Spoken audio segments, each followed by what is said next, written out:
Welcome back to the Hockey North podcast here with Lethbridge Hurricanes forward and Prince George product, Miguel Marques. Miguel, we're about a month away from the NHL draft. Pretty big moment for you as well as a lot of the other draft eligible prospects. I guess just maybe talk about some of the finishing touches you're kind of doing in terms of just communications with teams and just getting ready for that weekend.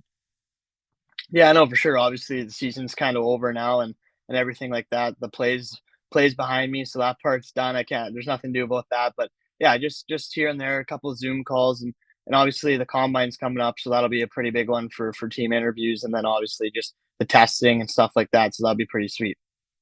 What have you been maybe working on since your season ended with the Hurricanes? Obviously, playoffs did not go the way that you wanted to, but what are maybe some of the things that you've tried to refine or retool heading into the draft? Yeah, no, for sure. Obviously, just kind of getting back into the gym. I haven't been on the ice too much here and there, just a couple skill sessions. But the biggest thing is kind of just the combine coming up, making sure that my body's ready for that, and then obviously taking care of any injury that I had before. Just maintaining my body, making sure that I'm working hard in the gym, just getting faster and stronger, because that's the big part leading up into camps and stuff like that, and then obviously into next year. Yeah. You took a big jump this year going from 46 points in your first year to 74, leading the Hurricanes and scoring. You kind of got nicked up there towards the end, which kind of hampered um, your ability to maybe perform the way you'd like in the playoffs. But what did you feel like was your biggest improvement from year one to year two in the WHL, which kind of allowed you to take that next step offensively? Yeah, I just had a lot of confidence coming back. I feel like I had a pretty good summer, and I was with a really good group down in Delta that helped me train and just kind of pushed me to be better every day. So coming through that program and stuff like that has been a huge confidence booster and just huge help. Just the people I've been with and the care they've taken of me, it's been awesome. And then just heading back into training camp, I had a good coach. Bill came in. He's been awesome. He let me play my game and just let me be who I am. So that was a big part of that. And then obviously just my line mates and teammates made me a lot better throughout the year and pushed me to keep getting better. So I feel like that was a big improvement as well. hmm Obviously, you just turned 18. You're still a teenager with all everything going on through distractions, through playing and going to school and dealing with all the draft hoopla. How do you try and strike that balance between staying as focused and as dialed in with all the hockey stuff, but yet also realizing that I'm still a teenager and I kind of need to balance things accordingly too.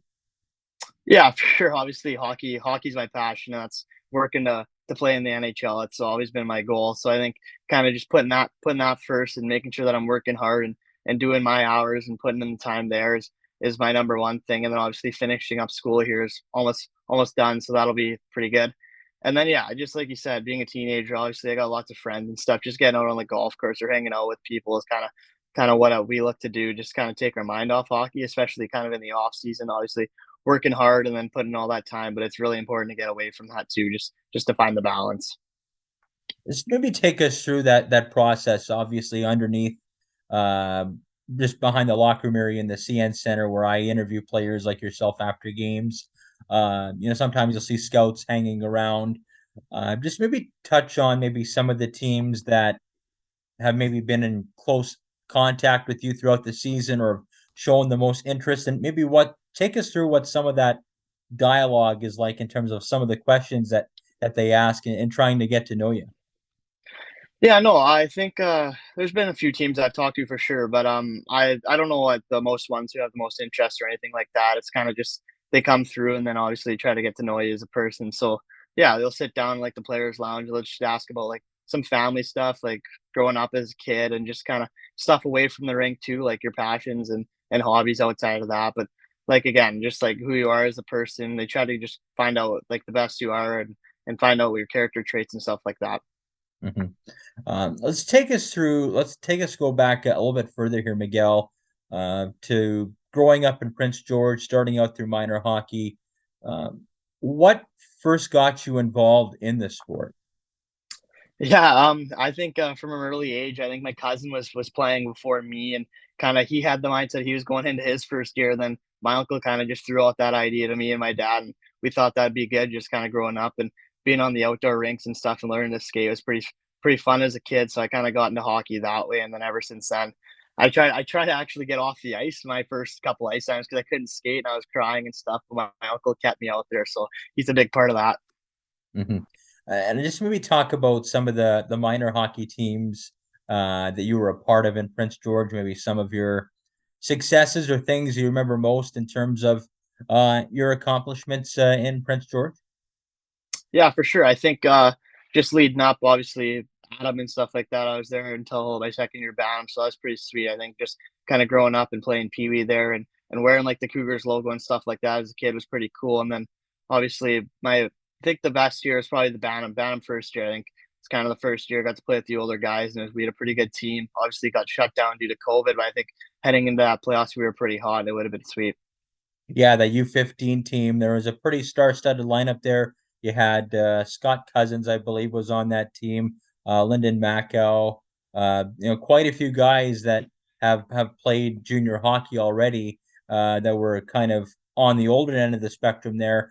It seemed like your team was rolling it, like it might have been you and Okanagan or in the final or something of that nature. But just by looking at that roster every now and again, that was a pretty special group. Yeah, I think I was actually on the team younger than that. I was on the Bantam team. That was the midget team at the time. Oh, yeah, fair enough, fair enough. But you could see the talent that was kind of in the Prince George area at that Yeah, time. I mean, you were kind of, that rung lower in the Bantams, but then you kind of see above you that, oh, there's some pretty good talent here that that's being cultivated in this Prince George northern area, and at that time you were part of it, even at the Bantam level. yeah, for sure. I think kind of growing up, even going back like in the summer and stuff, and skating with that group is pretty cool. I think just kind of all the time that they've put in and we've put in kind of together, working on like extra ice times outside of our teams and stuff like that. We've got a pretty tight group, I think, and that's kind of a biggest thing. Obviously, being from Prince George, we push each other and we have like special plays for each other because that's where we're from, and that's kind of something we look to do every summer.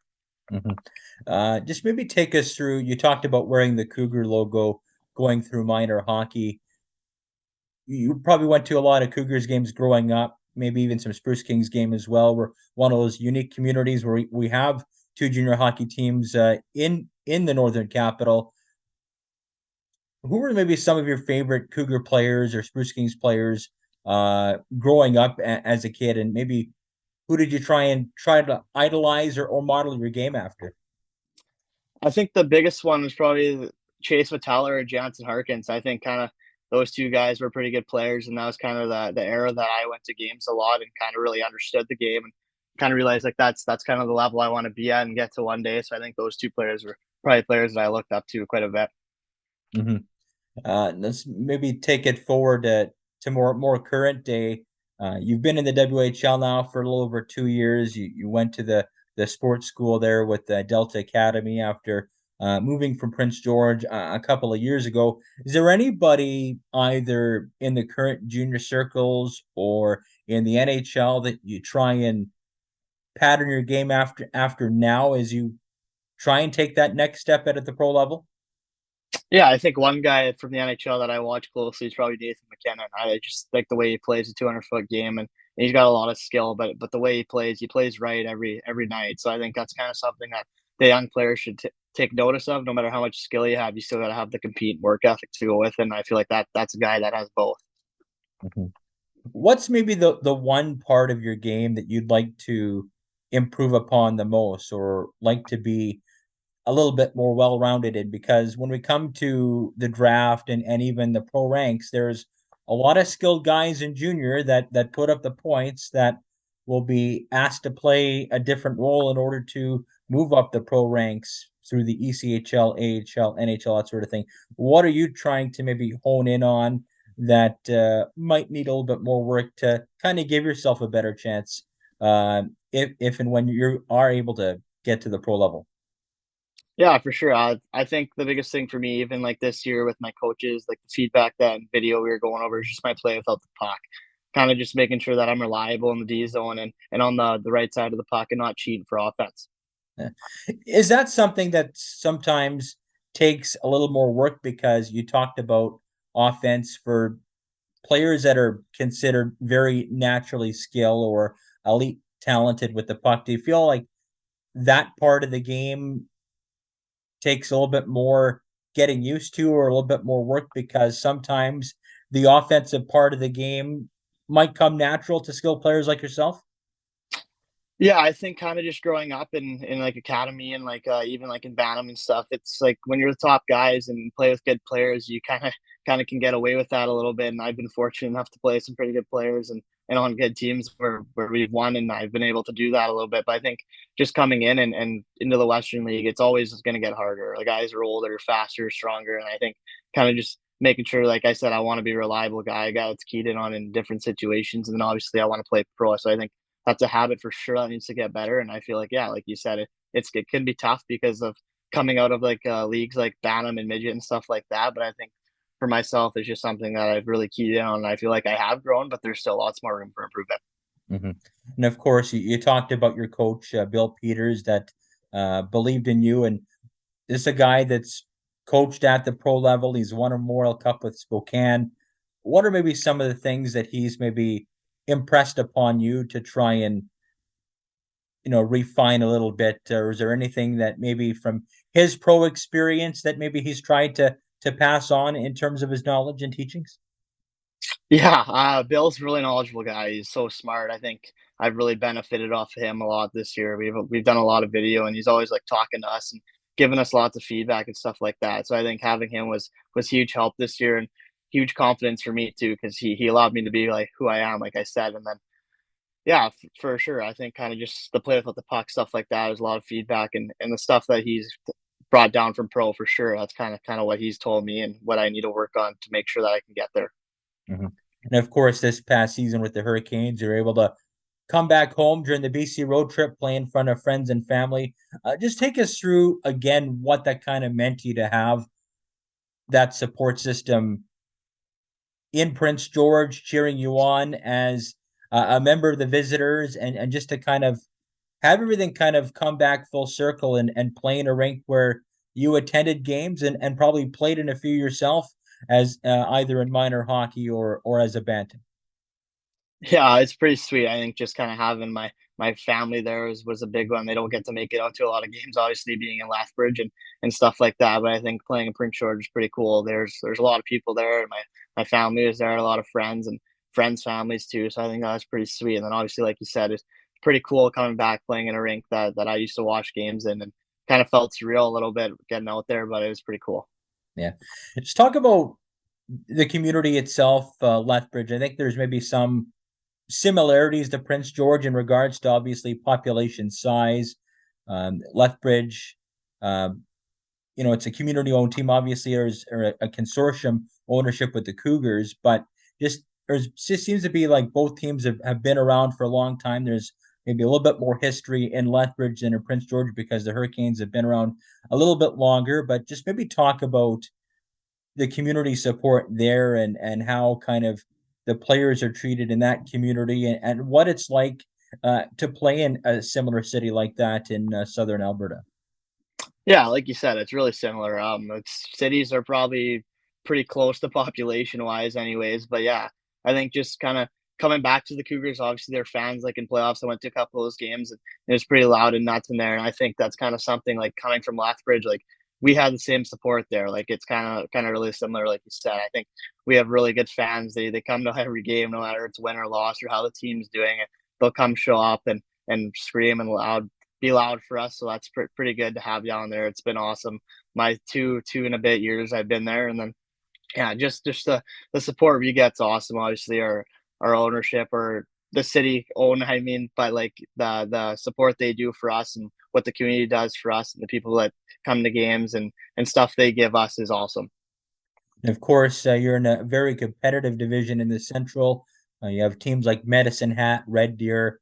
Edmonton had an injury-riddled campaign, but when they had most of the lineup in, they were pretty competitive. And then Calgary uh, had some good moments there as well in the season. Just maybe touch on how competitive that Central Division is.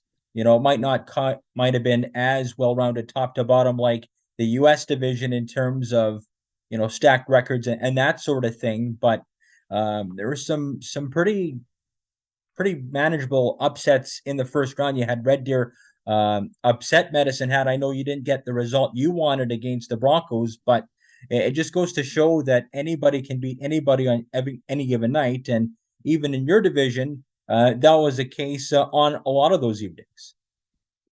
Yeah, you're right. I think kind of just our teams, we got some young players. I think just kind of coming up. I think these teams, our side's gonna be really good coming up. I think kind of Calgary's coming up with young guys. Met Hat's kind of loaded up now too, and then obviously we're going to be a pretty good team. And Edmonton, like you said, they're young too. So I think just kind of coming up in the next couple of years is going to be really fun playing those teams. It's going to be really competitive, and that's kind of what players live for and what they want to play for. So I think that's going to be super fun.